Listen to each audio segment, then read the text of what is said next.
Hey, hey, what's going on? Let's read that Amanda Gorman article we've been talking about all week.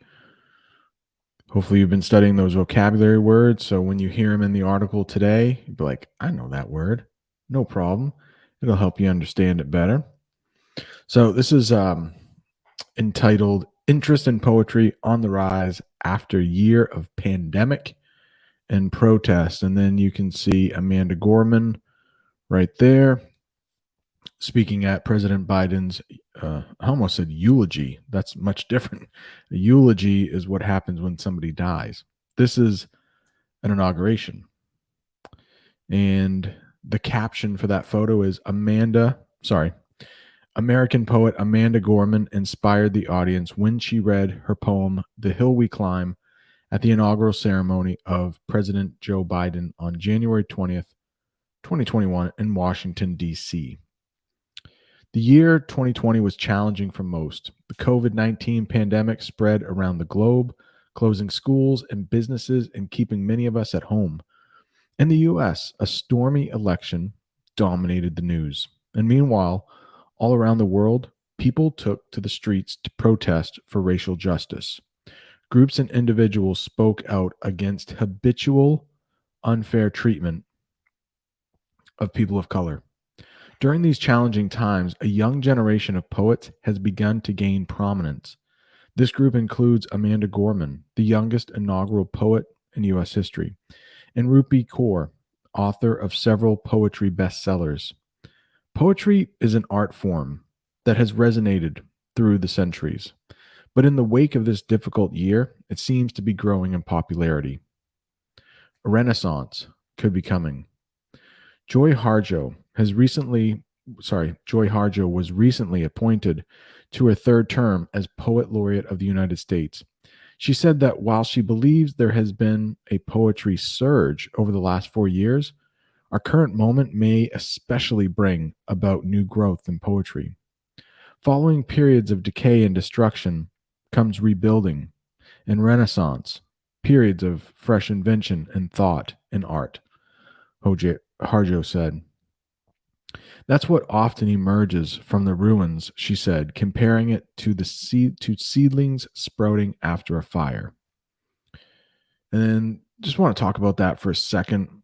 Seedlings sprouting after a fire. So just I don't know if you know this, but in nature, like forest fires, we usually think of those things as being bad, but they're actually pretty good as long as nobody's injured. But what can happen is like the forest fire, it will get rid of all of the dead. If the forest was old, lots of trees that really weren't helping the forest stay healthy, if all of that dead wood is taken away in a fire, well, that's a good thing because all of the ash and stuff, it gets into the soil, actually gives it nutrients. And then within 30 or 40 years, you have a forest that is way healthier than it was before the fire. So, what the poet here, Harjo, is saying is that sometimes it takes, some destruction, like what we saw in the summer of 2020, racial injustice, protests. Um, After all that, sometimes it takes a bad thing to make a really good thing happen.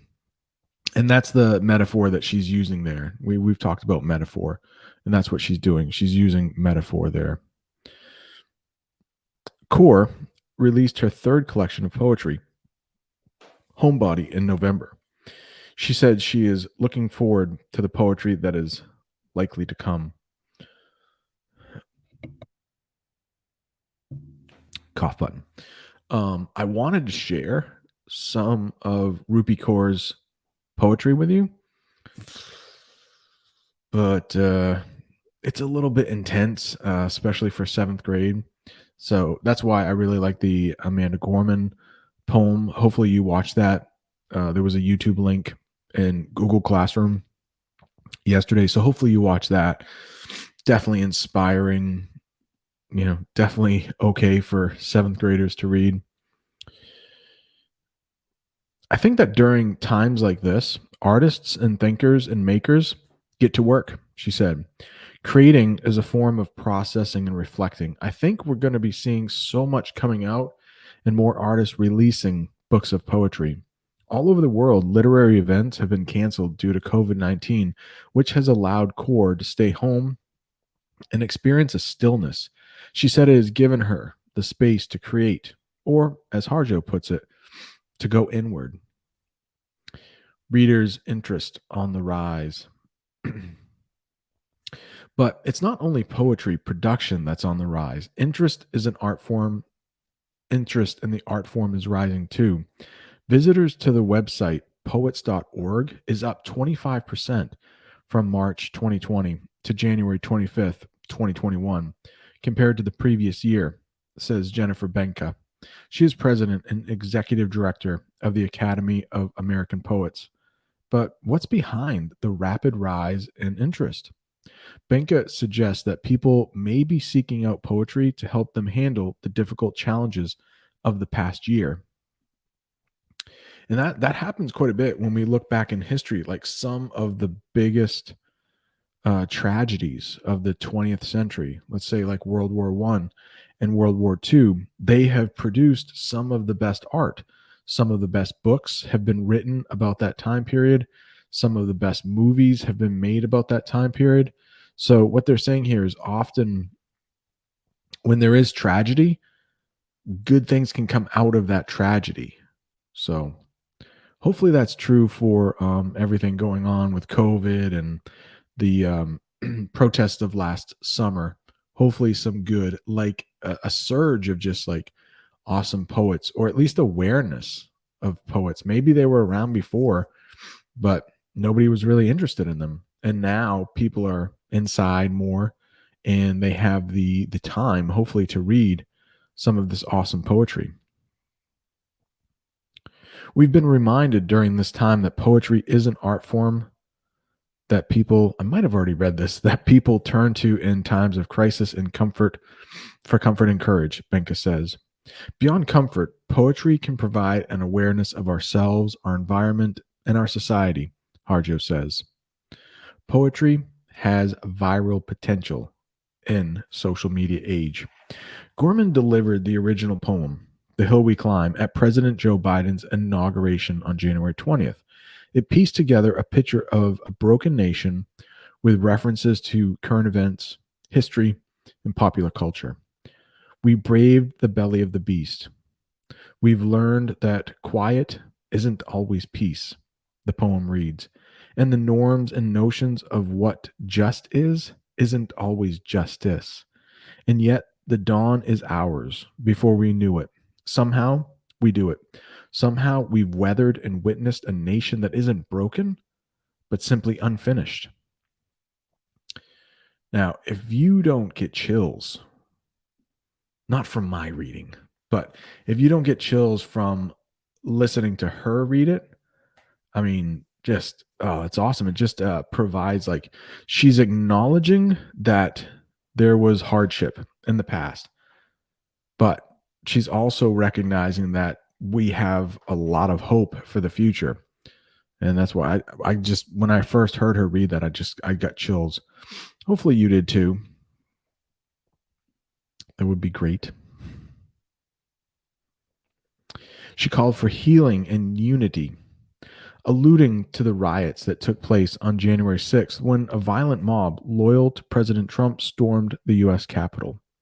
Within hours of delivering her poem, the 22-year-old went viral on social media platform Instagram, BuzzFeed reported. BuzzFeed is just it's a news source. So like we've read in class, sometimes USA Today or CNN or Fox News. BuzzFeed is just another news outlet, probably not as well known as the other ones.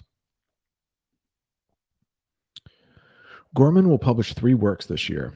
The printed copy of her Inauguration Day poem will be published on March 30th. And on September 21st, she will publish a children's book titled Change Sings, a children's anthem, as well as the poetry collection The Hill We Climb and other poems. All 3 have already become Amazon bestsellers, even though 2 won't be released for several more months. Core had similar success. She published her first book herself, even after being told she would fail if she tried to break into the poetry world in that way. Instead, she soared. All three of her books have landed on the bestseller list. She has more than 4 million followers on Instagram, where she often posts her work. Will poetry stay trendy? These days, poetry has been moved from the back shelves and is often featured at the front of bookstores. Whether that will be permanent is a question Core has faced since 2015, she said. But as new poets are emerging, being published and gaining popularity, Core has her answer. I don't think it's a fad, she said. Harjo, who's set to release a new spoken word album titled I Pray for My Enemies, seemed to agree.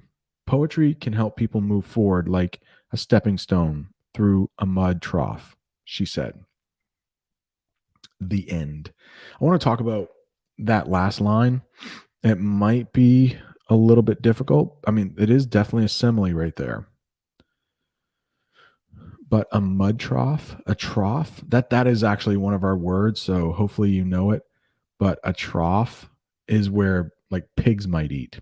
Trough. So if it's full of mud, it might be hard to get across that trough, but if you excuse me, if you have stepping stones, it might help you get over that. It might provide like support so you can get through that without getting your feet all muddy. So that's what she is comparing poetry to. That poetry can be help for people who are struggling. All right. That's a long article. Ooh, 11 minutes. Hope you enjoyed it.